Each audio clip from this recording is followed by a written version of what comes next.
Hi, everybody. Welcome to Stress Factory Live. You guys ready to have a good time tonight? Woo, I love yeah, listen to all the loud. Guys, we have a new band tonight with us. These guys, we've had them warming up. These guys are amazing. We're going to start right off, and we're going to send it right over to them. Cat Funk.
Oh my God. Oh my God. Cat Funk, everybody. Cat Funk. Mark, are we live? We are live. And welcome to the Vinny and Vicky show live on Facebook at Stress Factory.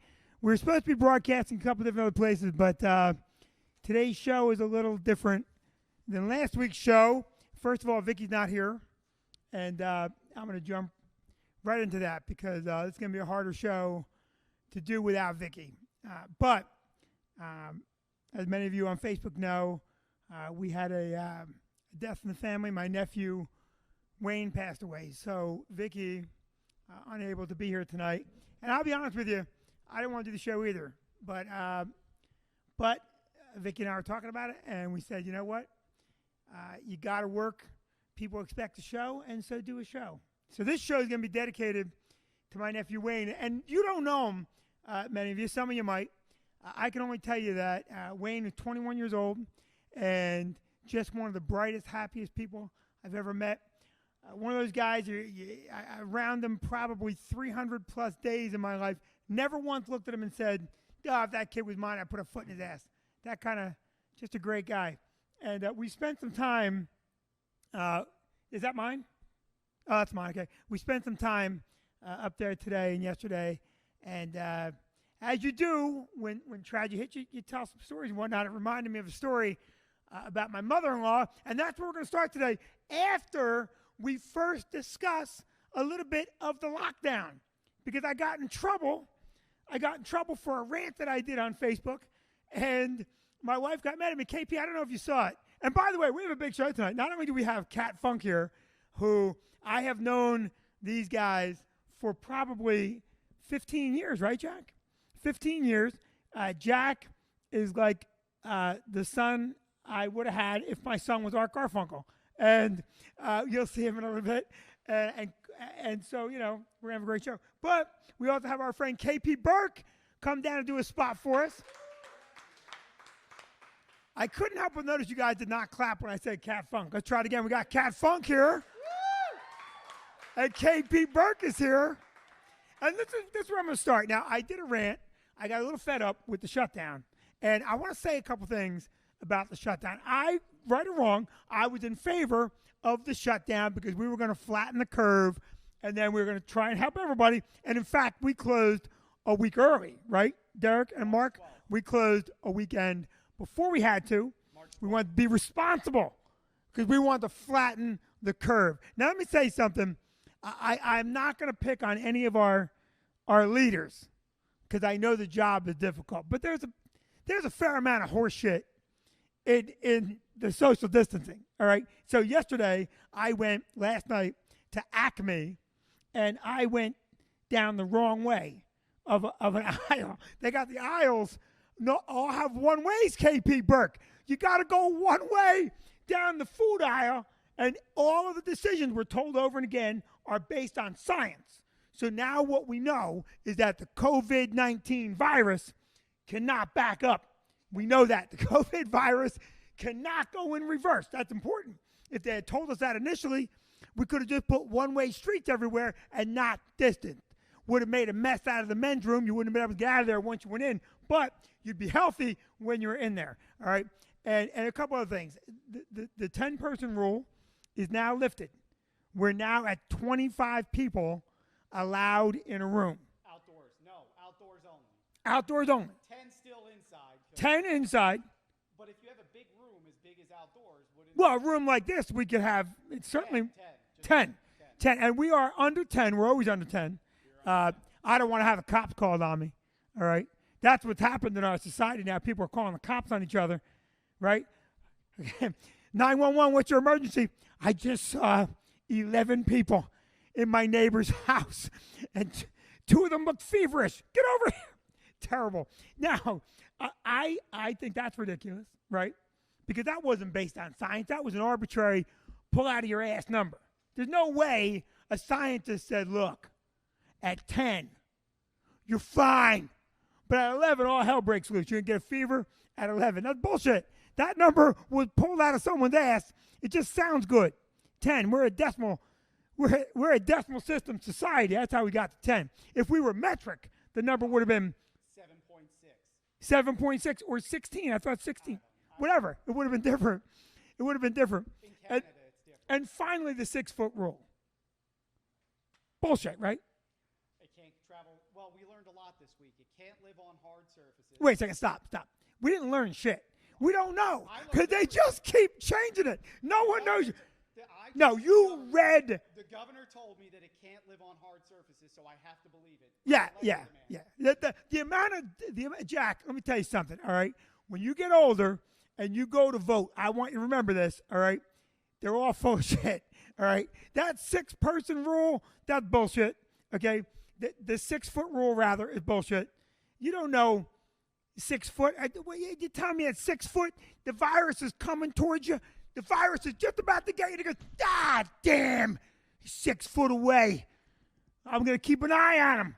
He steps inside my 5'11". I infect that guy. It's bullshit. It's bullshit. And I'm not saying don't be careful. Be careful. Wear a mask, right? Yeah. Wear a mask. And let's talk for a moment. And then I'll get off of this. The mask. First, you needed a surgical mask. All right? And that made some sense, right, Jack? That made some sense. You put a surgical mask on. And then they downgraded that to a bandana. Just a bandana. Which means, I don't care what you tell me, even if the virus restrictions are in place, on Halloween we should all be safe. Everybody's wearing something on Halloween. So Halloween, Jack, you can't get the COVID because we're all wearing a Batman mask or a bandana. I went into my bank wearing a bandana and a cowboy hat, and I put on a range jacket and cowboy boots, and I went into the bank, and I had to open an account. And when I went in there, security came. I'm like, that's ridiculous. I'm dressed like Kevin Costner in open range. So anyway, there's a lot of talking. Crystal's giving Mark a kiss. It's very distracting. I'm trying to work, Crystal, and you're one of the audience members, and you're making out with your boyfriend. Unnecessary. So the bottom line is we're coming out. Yep, Derek's are. Now the beaches are also open. Yeah.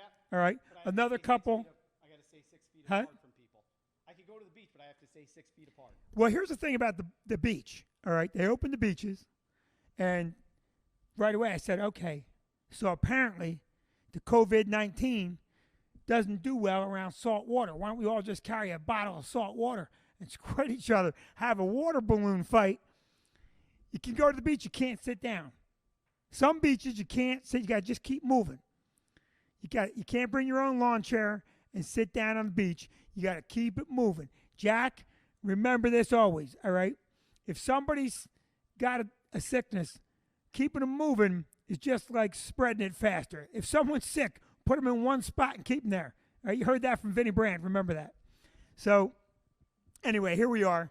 And tonight's show is going to be tough because I'm looking at you, and you're not Vicky. No. You're terrible compared to Vicky. That's hurtful. No, I'm just saying. And Mark set up our engineering tonight. Our friend Rob Shotwell is not here, so Mark's doing engineering. But, Mark, that means we're broadcasting on 3 less channels. Can you figure that out for next week? Why? Mark, can I tell you something? We just got this equipment yesterday. All right. So I'm making sure it's all timed in. I worked on it all last night and today. All right, can I just say one thing? All right, I don't know why, but everybody that gets behind a camera immediately becomes a jerk-off. No, they immediately. No, listen, I've known Mark for years. This is just pretty much Mark. No, they immediately become problematic. Are you going to help figure it out? No, jump in. He doesn't know what he's doing. He's over 30. He's screwed. It involves technology. So here's the thing. We have Mark, right? Becomes pushy. Yeah. You're nasty setting up. I wasn't Crystal, nasty. Hey, Jack, wait, time right out, or time wrong, out, was time. Crystal nasty before? When I was trying to get the sound, Crystal got in my face, right?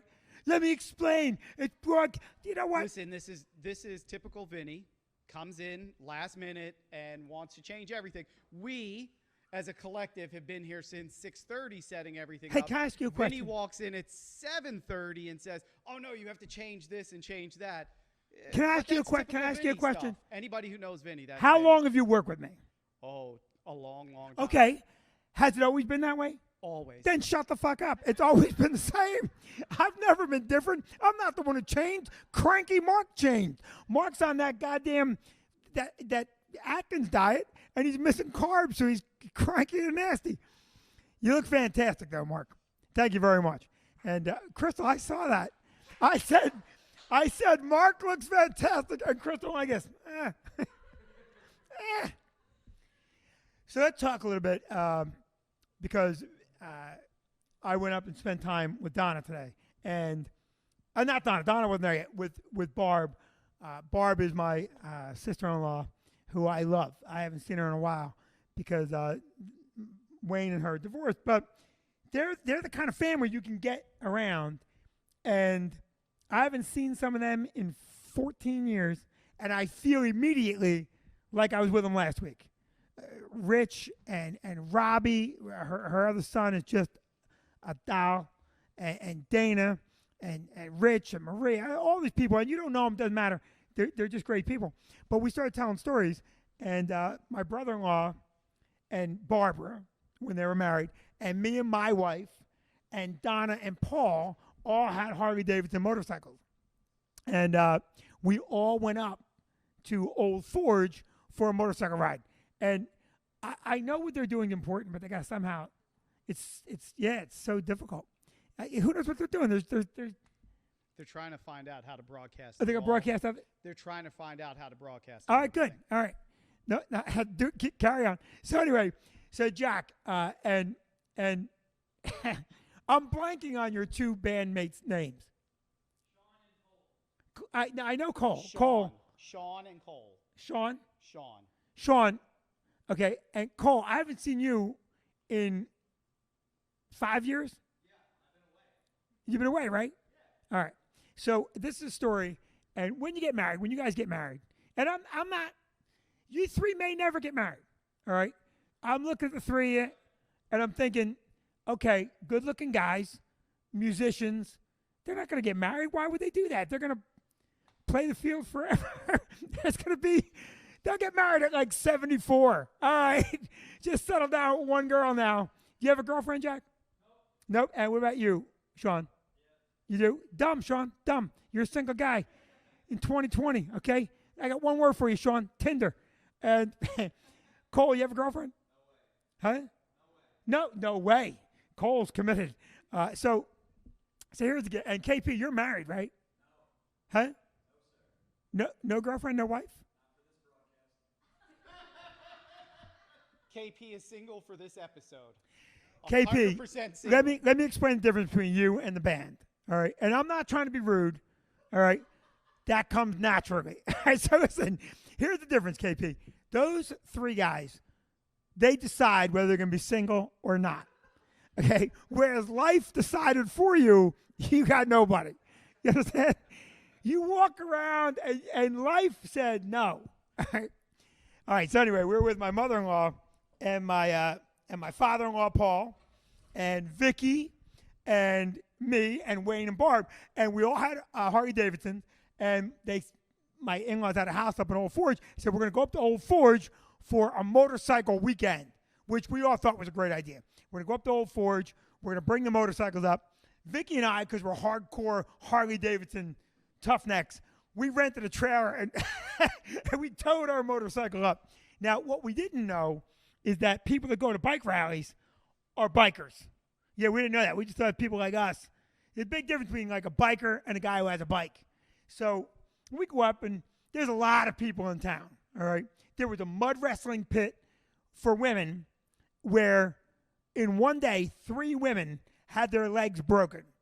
Okay, like that's the kind of family event we're talking about. Good times. 3 good women. times. Hey, wait, there's no bullshit. The third one broke her leg and still won the match. Okay, like I don't know how she did it. We just heard like a snap, and she still won the match. Now we're up there, and my mother and father-in-law, they know the place. They go, hey, listen, we're gonna go to this bar about 20 miles up the road, and they got the hottest wings in all of America, and they got a contest. If you eat the wings, you get your name on the wall, and you get a $50 gift certificate for more wings. Now, I'm like, all right, I like a hot wing. You know I like a hot wing, okay? So we get on the bikes. We go 20 miles up the road. Beautiful day. We get to this little shitty bar. It's not a shitty bar. It's a small little New York bar. And when we're pulling in, I should have paid attention, but I'm not a biker. I pull in, and there's all Harley Davidsons, as far as you can see, and all of them have a red bandana off of their left or right, whatever it is. And it may not have been red, but whatever it was, they all have the same thing hanging from the same spot. I think it was a red bandana on the left. All right. I don't want to say what it was and get it wrong and then be the target of somebody's. That's not our shit. So here's what happened. We get off our bikes, and my mother-in-law had made up shirts that said, all 6 of us are wearing them. It said, the Brand Hughes Evans family ride, okay, in a circle with like a smiley face, like that. And we go walking into this bar, and as we're walking in, I'm like, something doesn't feel exactly 100% right. We walk into the bar. It is wall to wall Hell's Angels. All you see are jackets, Hell's Angels jackets. I'm like, oh God, this is going to be, we don't belong here. And we walk in, and Donna isn't afraid of shit. Paul's not afraid of shit. They walk up, go to the bar, they order stuff. I'm looking around like, all right, I'm gonna need to identify people later on. So let me start making mental police sketches in my head. So I'm looking around. There's a guy.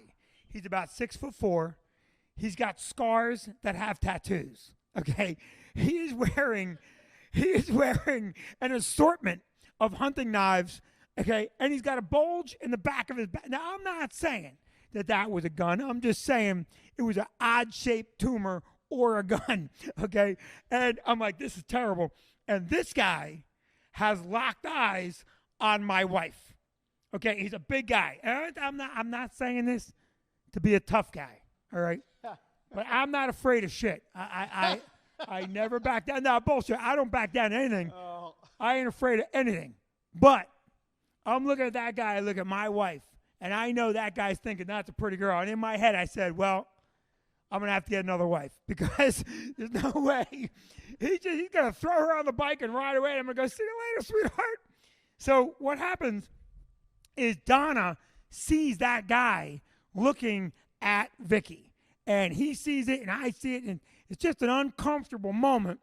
And it's loud in the bar, and my mother-in-law walks up to that guy. She's this tall. She looks up at him and she goes, we're not a gang.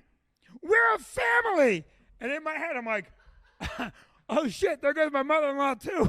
We're going to be womenless when this is done. I'm not doing a goddamn thing. And the guy looks at her and he goes, huh? Like that, like he's disturbed, like, huh? And she repeats it. She goes, we're not a gang. We're a family. And I'm ready for all hell to break loose. And the guy looks down there and he goes, oh, thank God I was shitting a brick. Okay? And we all laughed our asses off. And now, next thing you know, we're hanging out with the Hells Angels with my mother-in-law and my sister-in-law and my brother-in-law and my father-in-law, all hanging out. By the way, the wings, we got an order of the hottest wings. I think they were called nuclear. There should be a word hotter than nuclear. I had one bite of the wing and instantly had diarrhea. I was like, I hadn't even swallowed it. I just took a bite and instantly I'm like, I got to shit. It was terrible. So that's my story about riding the bike and having fun and being up there. And I got to tell you, I saw Barb today and Wayne and everybody. It brought back so many funny times. At the end of that weekend, we're going to ride back home. And my brother-in-law was all cranked up at the end of the weekend. And we go to this little diner. And it's an upstate New York diner. And they have a specialty blueberry pancakes. And Wayne was in a shitty mood. Now, when Wayne got in a shitty mood, everybody else is just like, you ever been in a shitty mood where one person can ruin everybody's time?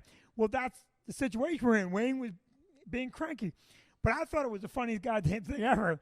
So I'm just ribbing him and ribbing him and ribbing him. And it's getting worse. He ordered blueberry pancakes. and he's complaining, "This food sucks." And the pancakes are in front of him, and I go, "Wayne, one of your blueberries just flew away." and now he's all mad. He's like, "I'm not eating." And next thing you know, Vicky and I are in a fight, and we get an argument. And now I decide I'm going to ride the motorcycle home. Yeah, I'm going to ride home. I'm not. I get it off the trailer, and I get about 30 miles on the turnpike. And I thought to myself, what a terrible way, right? If you got wiped out. So we got in and we went back. But what a piss we had back in the day. Now listen, we got a lot of shows tonight, and we're going to be back with some stand-up. I want you boys to get ready because I want to hear some more music right now. This band, by the way, is cathartic for me because they are from my life, and I needed people around me today that were important to me. And that's why you're all here, except Mark, who got grumpy. Mark is no longer important to me. So right now, I want you to pay attention and listen to this unbelievable band. We'll be back in a short while with our friend K.P. Burke. Cat Funk, take it away, boys.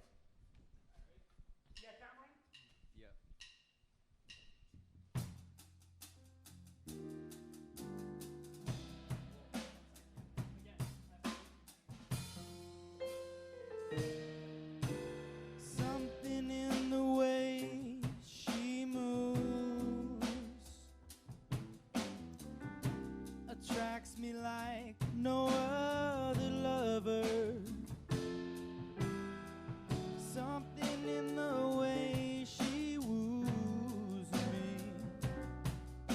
I don't want to leave her now.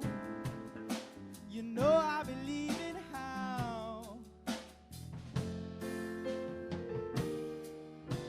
Somewhere in her smile, she knows that I don't need no other lover. Something in her style that shows me don't want to leave her now. You know I believe in how.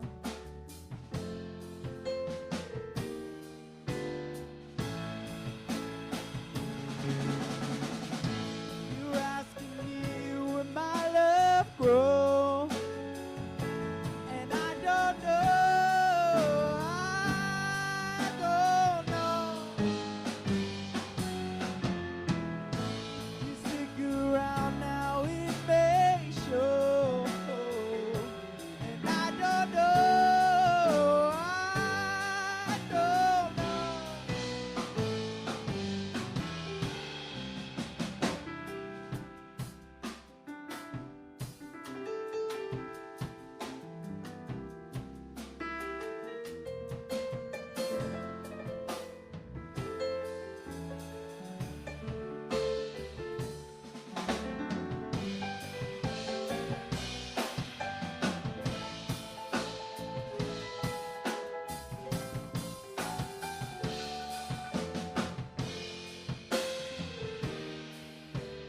Something in the way she knows me, and all I have to do is think of her. Something in the things she shows me. Don't want to leave her now, and you know that I believe in how.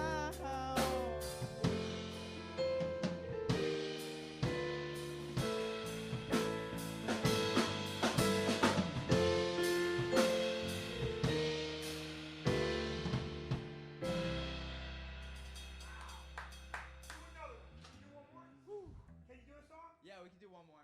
Yeah, let's do it. Yeah.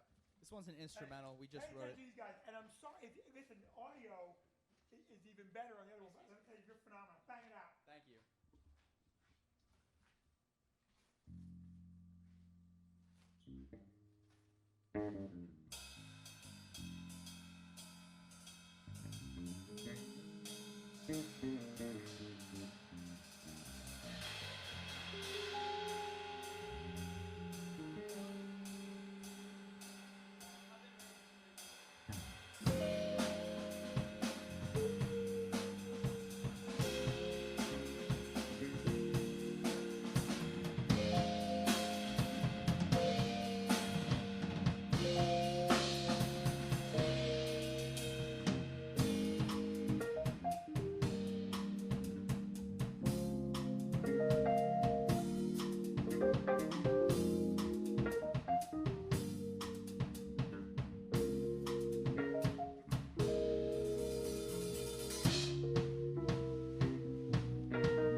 That's unbelievable. Unbelievable. I love it. And I want to take a minute here because we listen, we're really trying to bake something nice here. It's going to be better and better every week. Now, next week, I want you all to understand one thing. Next week, the show might be from Connecticut. We're not sure. It might do it from the Connecticut Club. But next week, we will be making two very large, huge announcements. Huge announcements. And I want you to make sure you pay attention during the week. Also, please follow my YouTube page, Vinny Brand, where you can see everything we do, our goofy little videos and our rants. And a video goes up Monday, Wednesday, and Friday.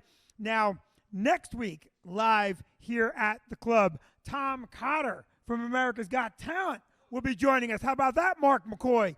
Tom Cotter will be joining us live. And I want to say a couple things about some fellow business people that I hope you will go out and support. I'm not getting paid to do it. I have no paid sponsors. But if you are looking for a truck or a car, you got to go to Straub GMC in Keyport, New Jersey. My friend Remsen runs the place, and I only met him through buying cars there. And I'm going to tell you something, Remsen, I hope you get to watch this. There's nobody like this guy in the business. Today, he took care of us yet again. We had to get up north, and my car had a little trouble, and Remsen took care of us all week long with it. So go to Remsen. And also, if you're down the shore, go to our friend Tim McClune's restaurants, which are all opening up.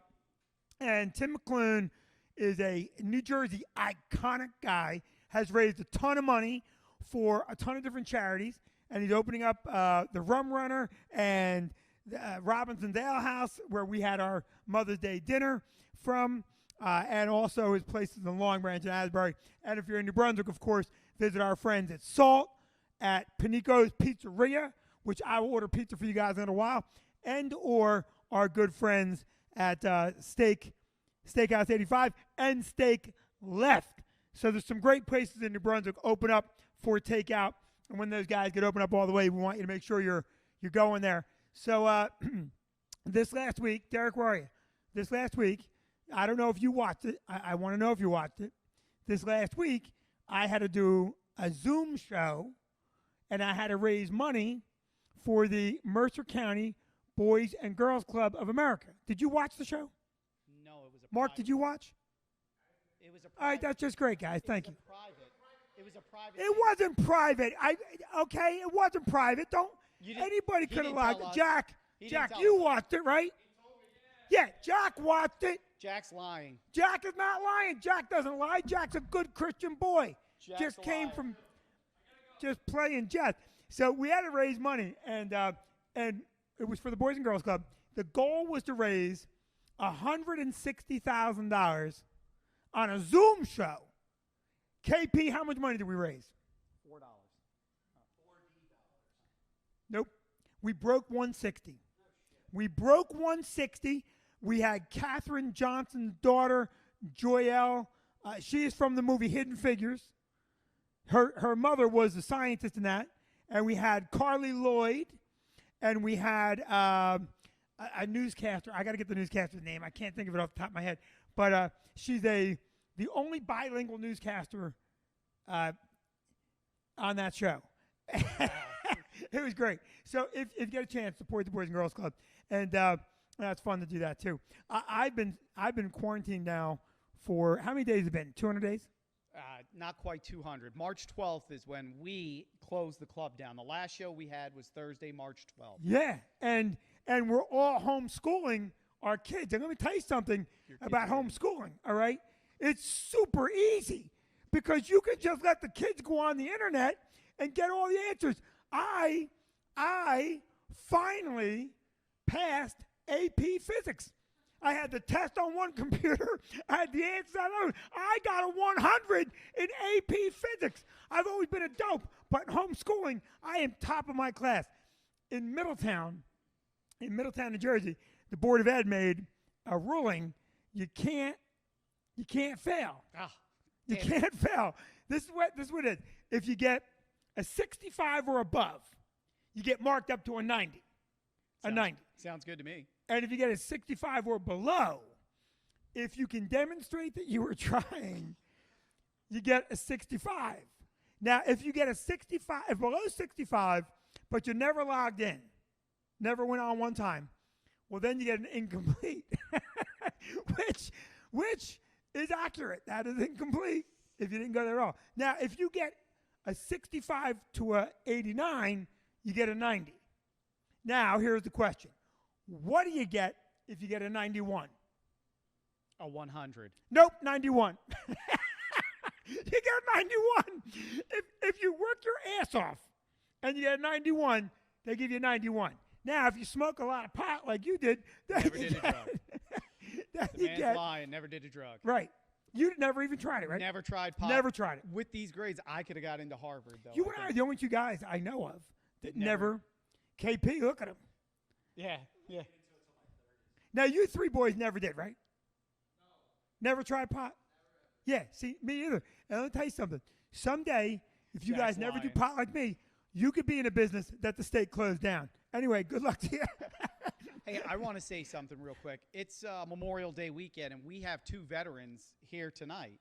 KP was in the Navy, and Mark McCoy was Mark is McCoy. a Marine.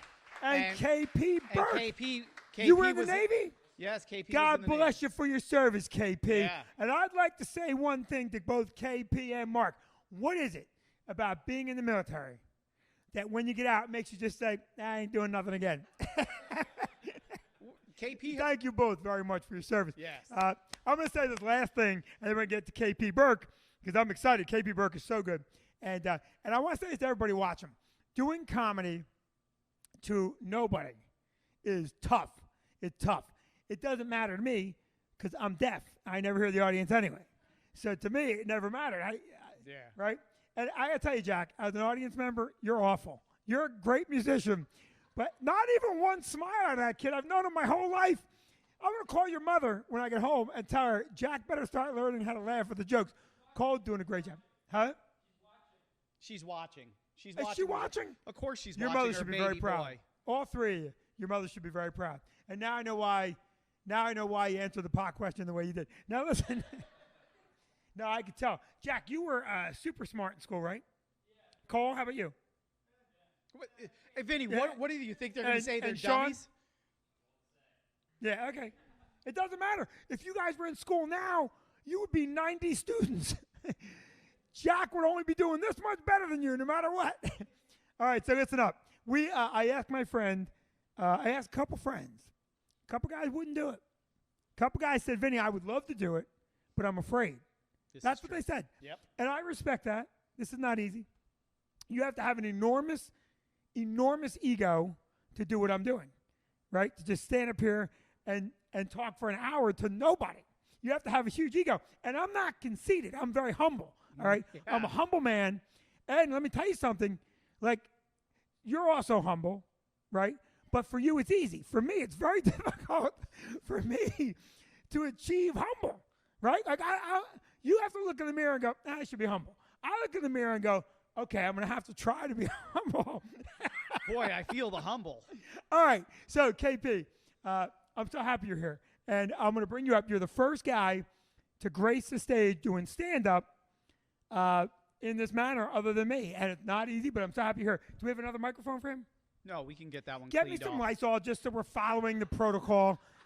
You got it's never so much ridiculous thing in the world. I got to Lysol the microphone. This is something I will tell the audience. There are a couple guys that when they get done working, the microphone smells so bad. It smells so bad. You'll see. You can always tell if what? Huh? No, I'm not naming names. I'm not naming names.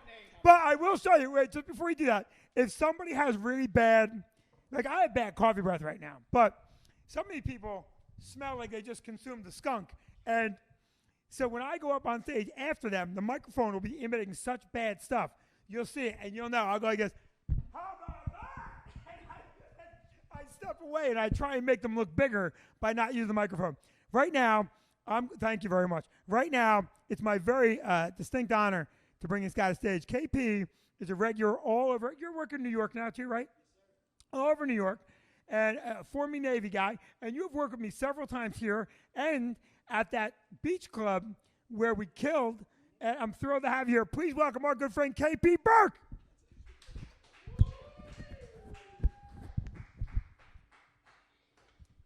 Thank you. This is cool to be here. It's am I in camera, Mark? We're good? I don't have to worry about that? It's good to be here. Cat Funk, baby. All right, you guys are doing shit, man. I like that. Thank you to Vinny, Derek, and Mark for having me, man. This is cool. Vinny, you mentioned earlier the gig we did down at the beach. I don't know if anybody knows the real story of that one, but Mark called me, goes, can you be at this gig? And like we said, Mark and I are both former military, so we decided, we're like, no chance in hell am I saying no to this gig. I'm going to be there. I said, yes, right away. This is a club you want to be in at, so it's a good time. Get a little FaceTime in with Vinny Brand, right? So I go ahead. I neglect to tell them that I had broken my ankle and I'm on crutches. So I hobble my way into this beach club, and it's an outdoor gig, which usually is not good for comedy in general. And Vinny's running late because you were here at the club, I think. And then I'm sitting there, and I got told specifically by Mark, PG clean, there's going to be kids there. And I'm literally sitting on a stool just like this with my crutches behind me and my leg out on a chair, just dying for 20 minutes. I think I got like a smile every now and then. I got absolutely nothing. But they were such a polite crowd that they liked me. And I'm sitting there dying. Little kids are sitting right up front. I'm literally going through every joke I've ever written in my head, trying to come up with something clean to tell these kids. I get done. I walk off stage. I got a nice golf clap when I walked off. Vinny walks up there and goes, all right, let's get these kids out of here and have some fucking fun, will you? And then Vinny killed for probably 50 minutes on that one. That was They were very fun, but that one was wild. I got good memories here, too. Mark, am I allowed to tell the DePaulo story? Sure. It was pretty good. So I have a friendship with Nick DePaulo that was actually working for Comedy Shop. I got to meet him through there, and we've kept in touch over the years. He's brought me out on a couple of gigs. And when he was here, I stopped by, and I was hanging out with him. He threw me a guest spot on The Late Show. And in between shows, because he was smoking cigarettes in the green room, and the smoke was pouring out of there, Mark just pokes his head into the green room, and he goes, Nick, I'm getting complaints from the crowd members. Can you please not smoke? And DePaulo just looks at him and goes, you'd let Attell do it. Like that was the end-all, be-all. But probably my favorite memory at this club ever, though, and I know you guys, Cat Funk, this is a great fucking story. The kid was probably about, like, how old are you guys, like college age? 20? Fair enough, man. That's the way to do it. There was a kid here, I think he was a Stress Factory, like Wednesday Mike kind of a kid. Nice kid, funny kid, too. But he happened to be blind. Legally blind, okay, like comes on stage with the stick and the dark glasses and everything, and you have never laughed harder than trying to watch the MC try to give him the light to tell him to get off the fucking stage. Just a blind kid just staring there. I mean, it was brutal to watch, man, just an unnerving situation. But, no, I'm stoked to be here. I was actually just going to tell a quick story if I could. It's tough doing stand-up this way, but it is good to be in any basement other than my mother's right now. So I'm stoked I'm here. When I got stationed in, first of all, you join the Navy to see the world, right? That's why I joined it. And I got stationed in Jacksonville, Florida for all 6 years I was in the military, right? If you guys ever want to play down there, oddly, decent live music scene, all right? You can follow in the footsteps of Limp Bizkit. It's pretty great. But anyway, I was down there, and I got stationed in Jacksonville, and when I decided to start doing stand-up was after I got back from the deployment to the Middle East. So I get out there, and I'm hanging out. I'm meeting the comics. I'm at the Comedy Zone in Jacksonville. And all we didn't have a nice Stress Factory to come play at. Or we didn't have a cool open mic scene to come do. So it was all biker bars and, like, terrible shit. And it was honestly brutal. Like, we had to perform. There was chicken wire fence sometimes. Just not a comfortable scene. And they had a joke award show at the end of my first year. This was 2012. And they had a joke award show called the Jacksonville Comedy Awards. And I won Rookie of the Year, guys, because I was the best comic that started doing comedy that year. I was also the only comic that started doing comedy that year. It was an easy award to win, right? There was maybe 6 of us doing stand-up in that town. And anyway, they have a fake award show. It was held in this old theater downtown.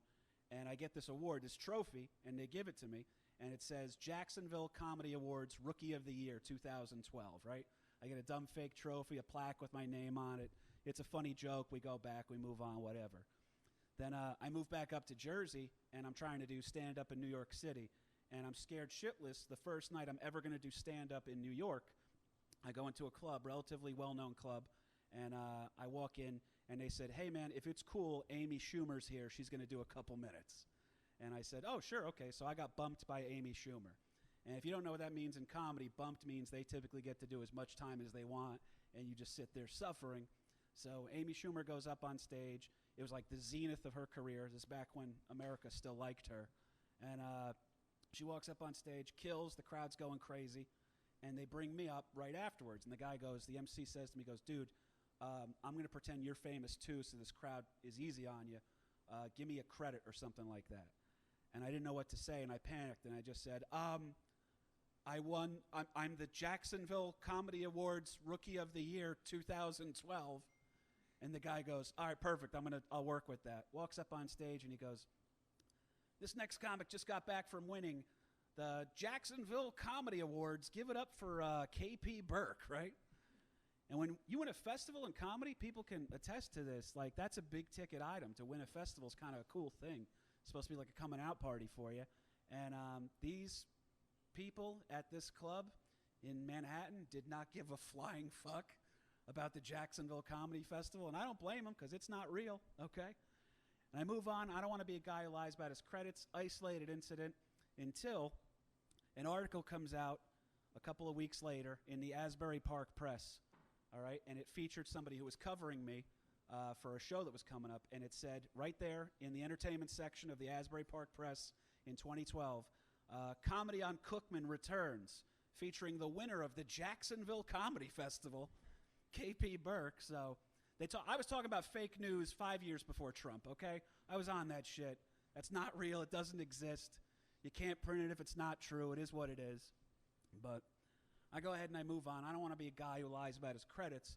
Meanwhile, my aunt is driving around Monmouth County picking up every copy she can, all right, to brag about her nephew who does his skits. And I go ahead. I don't want to be a guy who lies about his credits. Nobody wants to be that guy. So my next show, I get ready to come up on stage. I think it was one of my first times here at Stress, actually. I'm about to walk up, and the MC goes to me, he goes, "Hey, dude, do you have any credits for your intro?"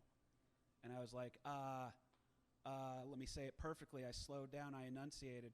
The Jacksonville Comedy Awards Rookie of the Year 2012.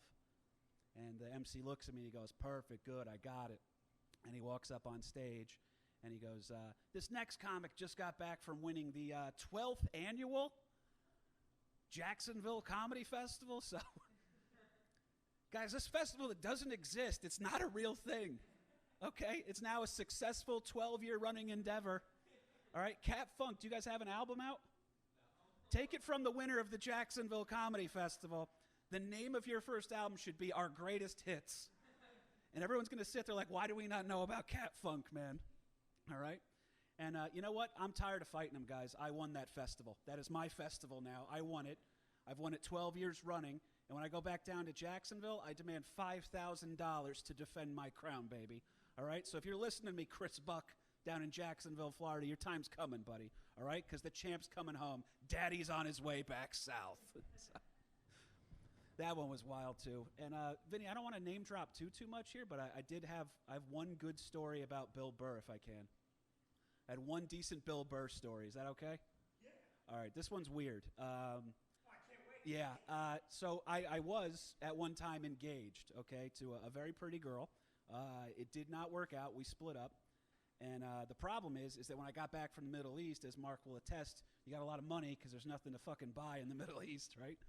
So I came home, and she convinces me that we should buy a house, right? So we buy a house in Jacksonville, Florida, and she keeps telling me, she goes, "Oh, and we'll rent it out. It'll be an investment, blah, blah, blah." And I bought a 4-bedroom house 3 miles from Jacksonville Beach. And I don't want to tell you what my mortgage was, Vinny, for the good people of New Jersey. My mortgage was $812 a month. Yeah, it was absolutely, I can't believe I stepped in shit the way I did with that. It was the greatest thing ever. Beautiful house. Within a year, me and her split, all right? Because I was getting out of the military, I didn't have 90 days left of employment, so I had to put her on the mortgage, even though I bankrolled the whole thing, because she had verifiable income. So we move on. We decide we're not going to, we're going to split up. I was, if you can imagine, I was probably 20 pounds fatter than I am now. And I go ahead.